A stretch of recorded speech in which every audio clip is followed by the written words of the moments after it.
It's now time for the third presentation, and I'm glad to welcome Niklas Egels-Zandén. Please come up on stage.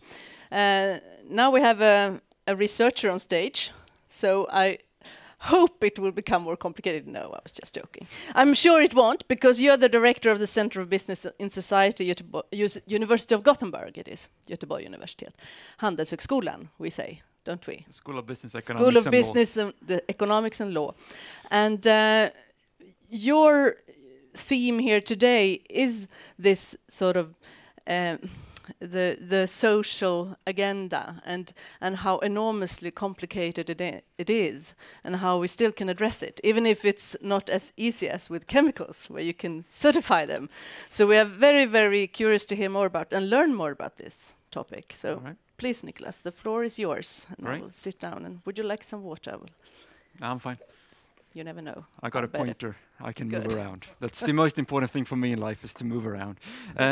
So hi, I'm Niklas. I'm then associate professor in management and organization. I work on strategy, sustainability and global value chains. So those are the two areas. I'll talk more about the global value chain part here, and touch a little bit on the strategy aspect as well. Now, I got quite a bit of ground to cover, but I'm making up because I speak so quickly. So it's going to solve itself. So I packed in more than I can handle in this thing. But I'm happy to take questions as well as we are having in the end, or if there's something during the presentation as well. And you got my email there if there are things that you want to keep on discussing either in the breaks or strike up a conversation with me online, or if you are down meeting me in Gothenburg, you're more than welcome to have a lunch or to discuss more on these issues. So we do work a lot with the companies, so I'm more than happy to have some sort of ongoing dialogues with you. Now, I've been asked to talk about this idea of making social responsibility matter, or does it matter, and how does it work in global value chains? And I'm going to talk a little bit about the state of the art. What do we know in terms of research on this? And then thinking about, okay, so given what we know, how do we move forward? And what are the ideas that are being tossed around in global academia on this issue? And, you know, on some sort of level, this is where you guys come in. Usually you do something first and we study you, right? So you usually a little bit ahead of what we are. And our job is to think about what you're doing and thinking about, you know, does that work? Does that seem reasonable? So we're a good speaking partner, but we're not necessarily the ones leading it, especially for the kind of management type of, sociology type of research. We're not engineers, so we're not going to give you, you know, the 10 commandments of how to do things, or, you know, the solutions to stuff, but give you some sort of speaking partner and thinking about these quite complicated issues. So that's what you could be expecting. So don't expect an engineer, but expect social scientists in this. All right, so this is what we're talking about. We're going to talk about two things. One is the certification type of labels, and the other one is more corporate codes of conduct. So a little bit the same thing, but still different. One more corporately anchored and driven, and one more third-party, either multi-stakeholder or single-stakeholder type of certifications that we'll be talking about. So, you know, it could look a little bit like this. I just picked up, you know, a few of the labels that we know and talk a lot about, or the type of codes that we're talking about. So I'm not going to go through this, but that's what I'm going to be talking about. And I'm going to talk about social issues and not environmental issues at this short presentation. Then we could explore the difference later on. So the first thing is, you know, does it work? And the first thing I think is the question is, you know, who does it apply to? You know, what suppliers are actually included in these systems? And, you know, the easy answer is everyone. And the more complicated answer is no, they're not. And you're only looking at some of them. And so we did a study comparing companies in different industries and just thinking about, you know, the situation is often this. You have a lot of suppliers all over the globe, you know, especially if you include second tier and third tier and fourth tier. If you move down the supply chain, there's just tons of them. And your top management level is giving you what you know, you get between like 5 people and 100 people, right? Rarely you get more than 100. Not many companies have more than 100 people dedicated for doing social auditing and supply chain issues on these issues. You're lucky to get 100, I would say, very likely to get 100. You know, you're unlucky to get 2. Not uncommon, but unlucky. So you have the situation where you have thousands of suppliers and very limited number of people being able to audit this. So most companies develop systems for deciding on, okay, so where do I go? What what suppliers do I audit and work with, and what suppliers do I basically ignore due to resource limitations. So what we did was we studied that. We were asking people, we were looking at all the Excel sheets and modeling systems and everything on how to decide this. You know, one thing that comes across pretty straightforward is you use all different forms here. Very, very, very different variables. The one thing that seems to be common is this one, right? Some sort of risk map of the world.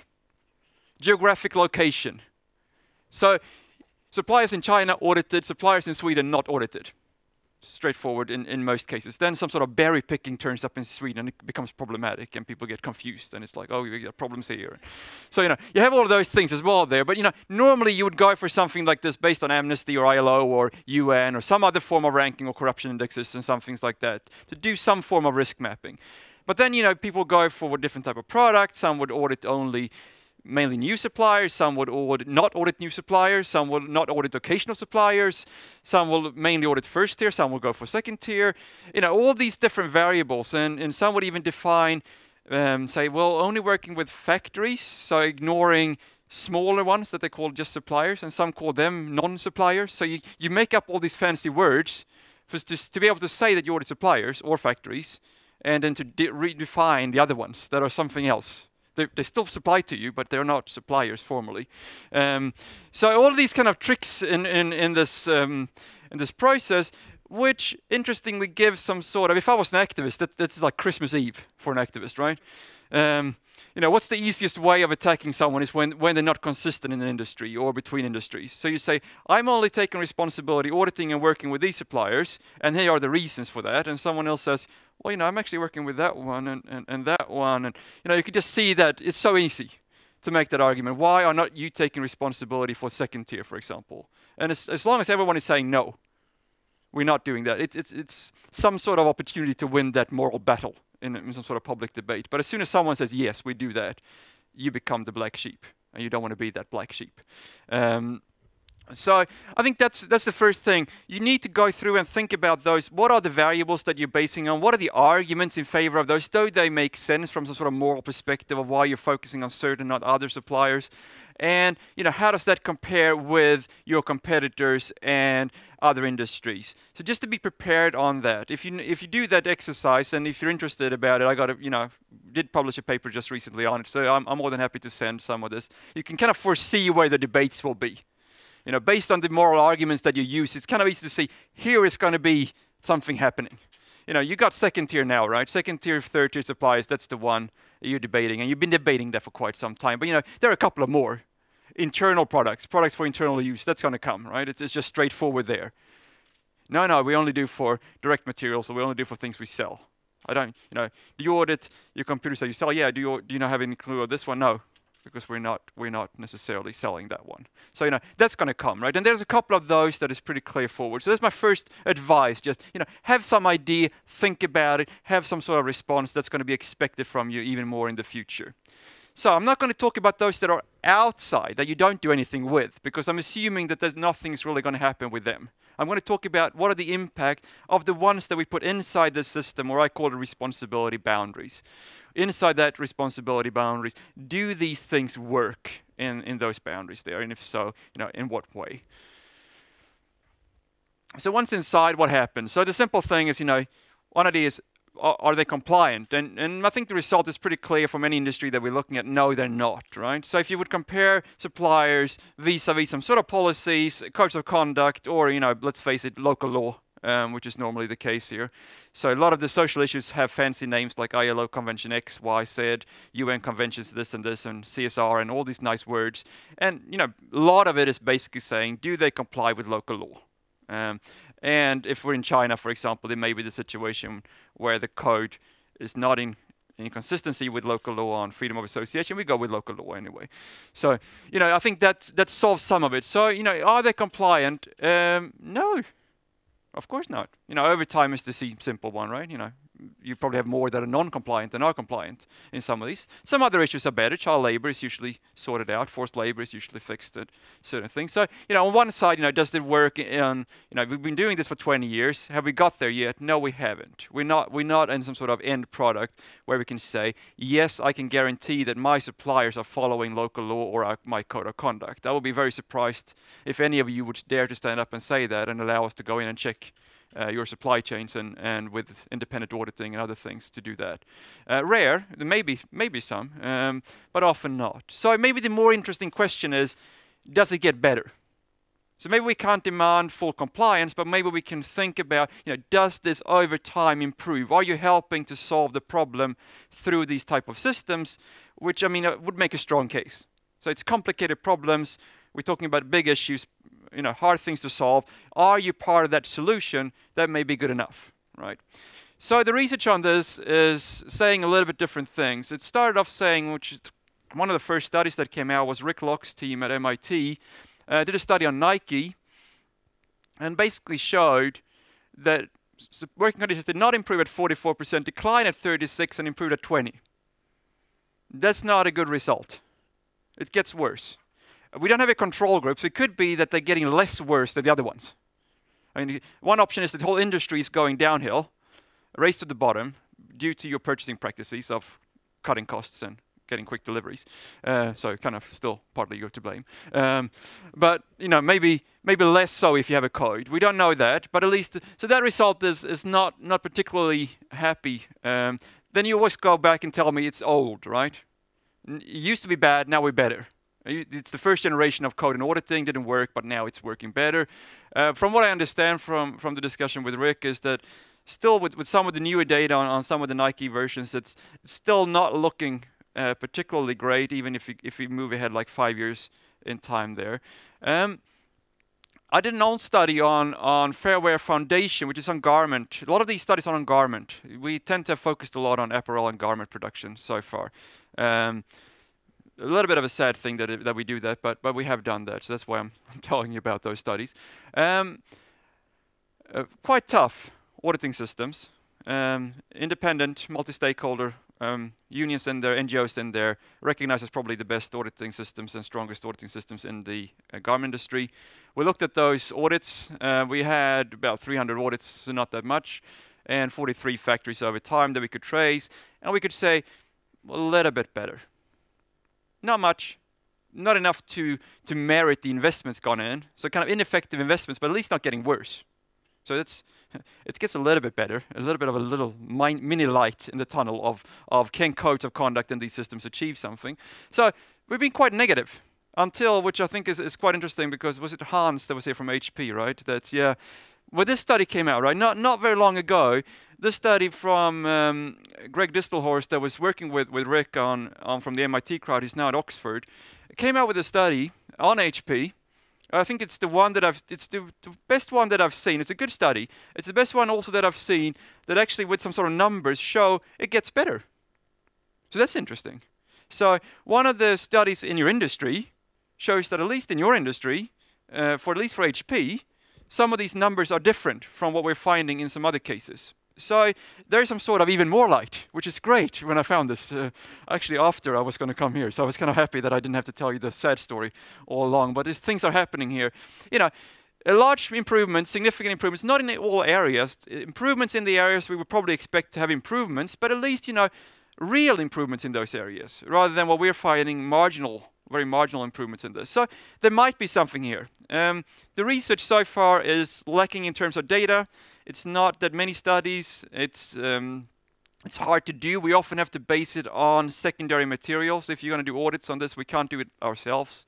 It would take too long to audit a few hundred factories. I'm not sure even if we have the competence as researchers to do that. So it's a problem of using data here in a way. So collaborating with you guys in industry is important for us to move this forward.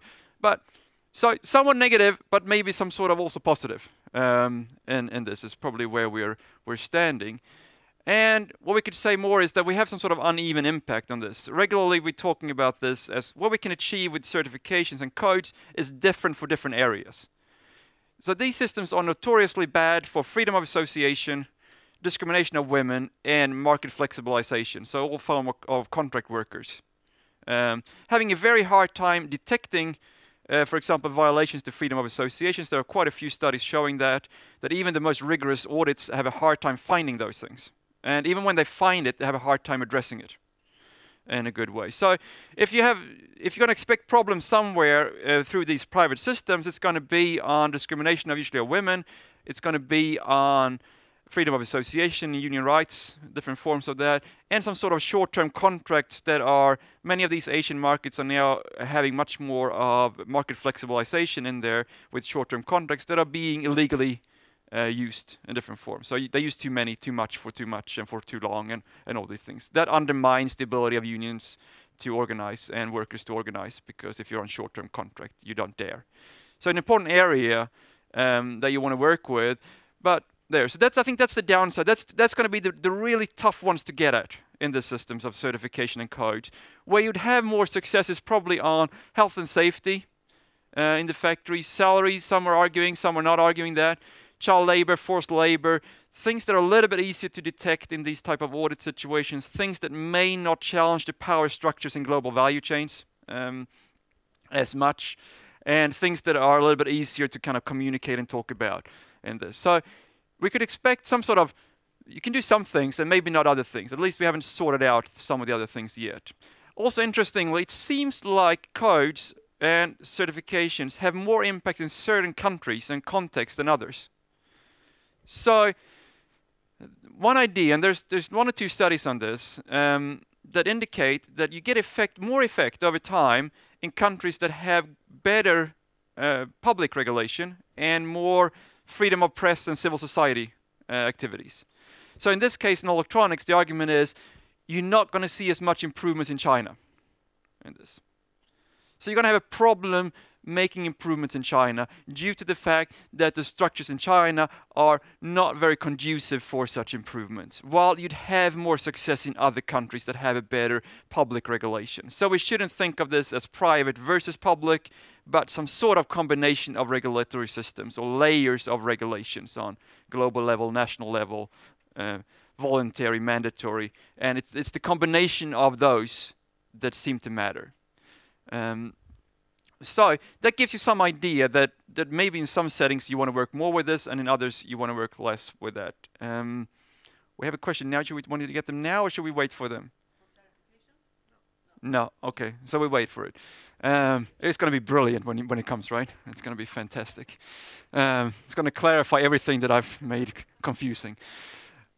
So what do we do now? So what is the recommendation from this? There's a couple of things that we can lift out and say. One thing seems to be, and again, you know, this is indications rather than necessarily robust conclusions. It seems to be a little bit of an all or nothing game, these systems. If you're going to work with these kind of policing systems of auditing, etc., we can come back if we even should work with that. But if we're going to keep that, it seems to be some form of, we have to do quite a bit to make it matter. The data that we're seeing is indicating, just to give you some sort of idea, 10 or more audits per year for a supplier seems to have effect. Under that, not much. So it doesn't seem to be some sort of line here that goes from not kind of straight line like that. You would say, you know, the more audits we get, the better it becomes. But it seems to be a little bit more like a threshold effect of the data that we have. So suppliers either cheat or deceive or don't bother or don't care until a certain level where they suddenly ticks in and start doing things, and then quite a lot of things happen. So that's one idea that we are exploring more now, is there may be this kind of threshold or staircase effect of this. So if you're going to do something, you probably need to do quite a bit, or in collaboration with others. So you don't have to do it yourself, but if the industry goes in and do things together, that may get that leverage in there. But don't try to do alone or too little, because usually you just train the suppliers to cheat usually. You just make them better. So when you go in with the big guns after a few years, you've just trained them to cheat you. So you just better not do anything and then go straight in, is my take on this. And, you know, again, I'm interested in hearing your thoughts later on that as well.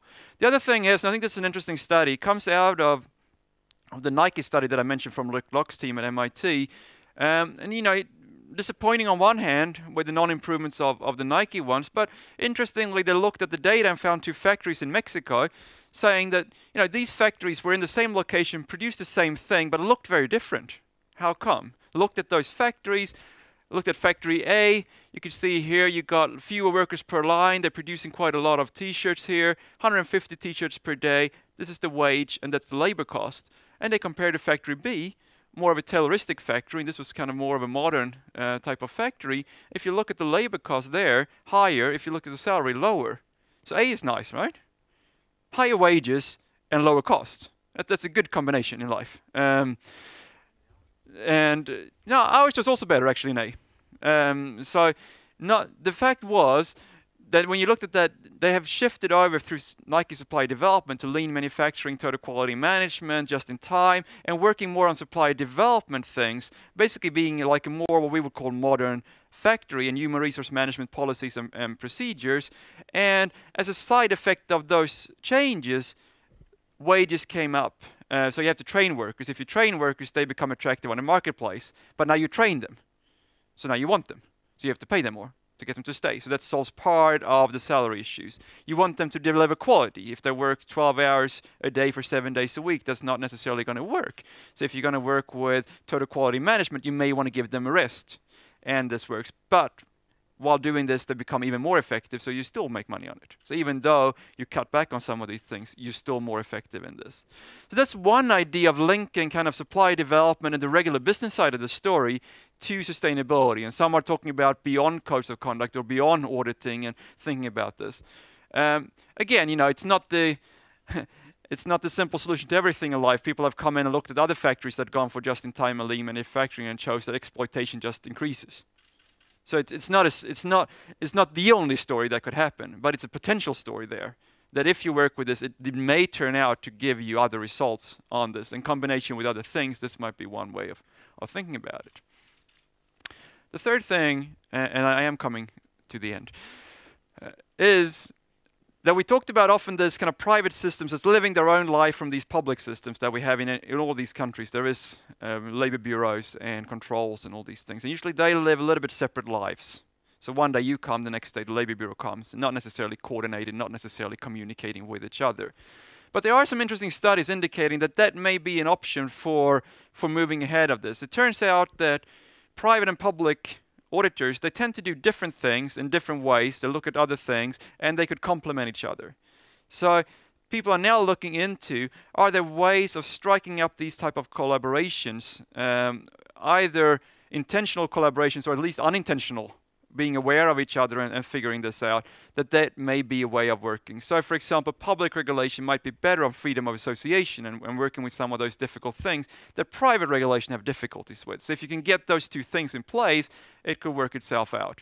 In the case of Dominican Republic, that one was the first paper that showed this, for example, having an employment contract was a requirement in the code of conduct, but the workers didn't want to sign it because they thought the employer was tricking them. So they wanted the state to go in and certify or ensure that the contract that they're signing is okay. So the state did that, which gave the auditors then some sort of contract to look at. But also when it became a conflict in that factory, that contract was useful for the state in legal disputes because suddenly there was a contract. So, it could work both ways and complement each other as examples. So that's one thing I would say, think about that. Maybe on individual level as a company or some sort of industry level or through certification networks, how can you use the systems that are already in place and collaborate and figure that out? Some interesting things there.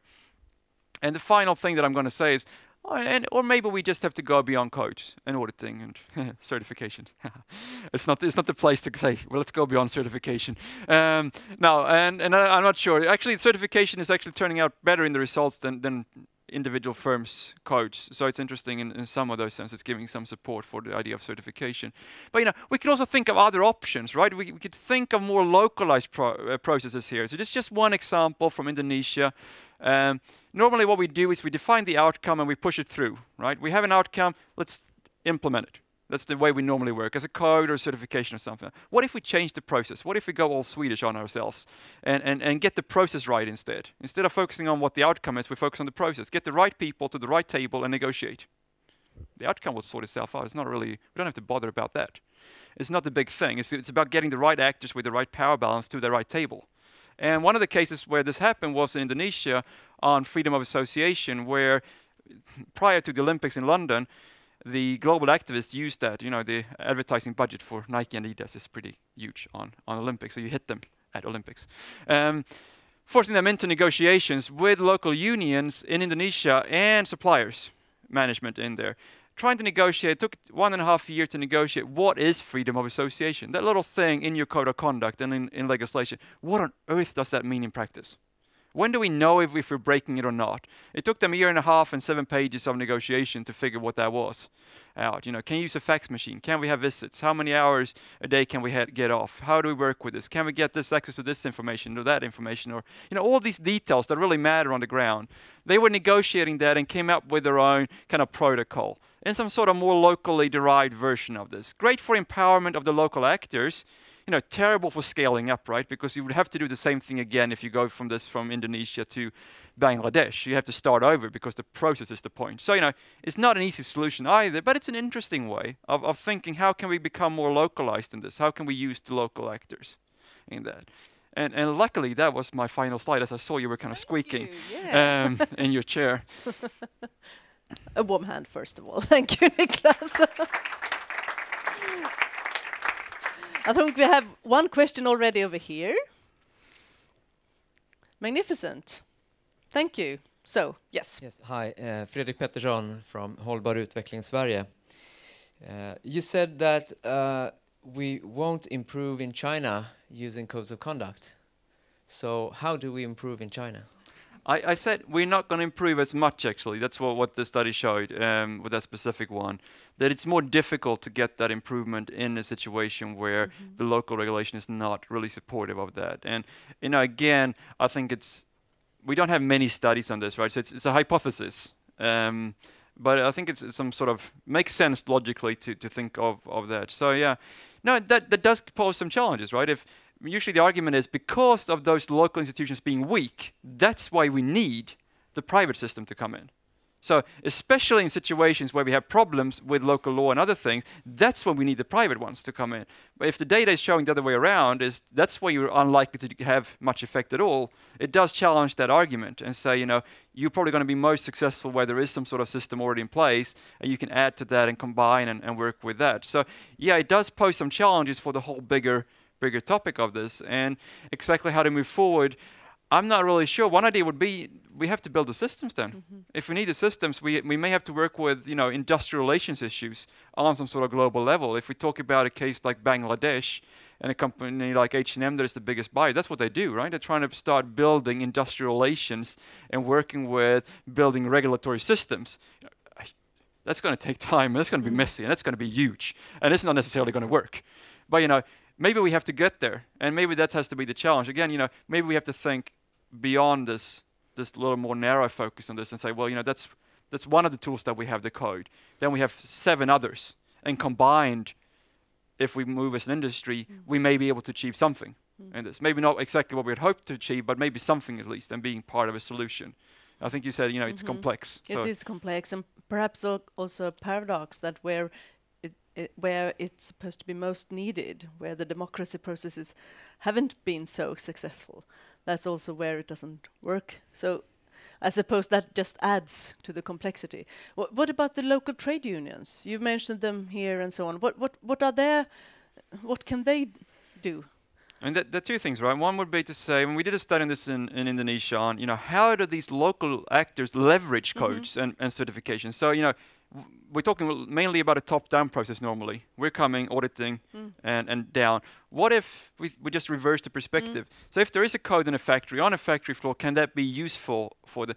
And, you know, the answer is yes, in some occasions, they do pick that up. They're not too thrilled. Once again, it depends. You know, and it's not, you know, the results they would get are kind of marginal gains. It's not transformative in terms of, you know, establishing a new type of unions or these things, but you know, get someone that got fired, rehired, get some sort of insurances and things like that is actually being used for those things, even without involving you guys. So they would go straight to management and negotiate and threaten with the fact that we'll involve the buyers unless you would do something. So things happen beyond what the buyer knows. So yeah, so there's that. But the problem is underfunded, fragmented, heavily politicized.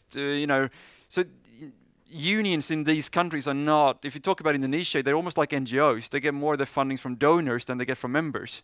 So it's a very different beast than when we're talking about unions here. You sit down with them and ask, what do you want? And they mention 5 things. And you go, what about wages? Mm-hmm. Oh no, that's way out. We're not going to talk about that one. So the horizons are quite different if you're meeting them. So I think it's a challenge for the whole union movement to build these unions, and they haven't really been successful so far. So let's hope that they do a better job the next years. Interesting.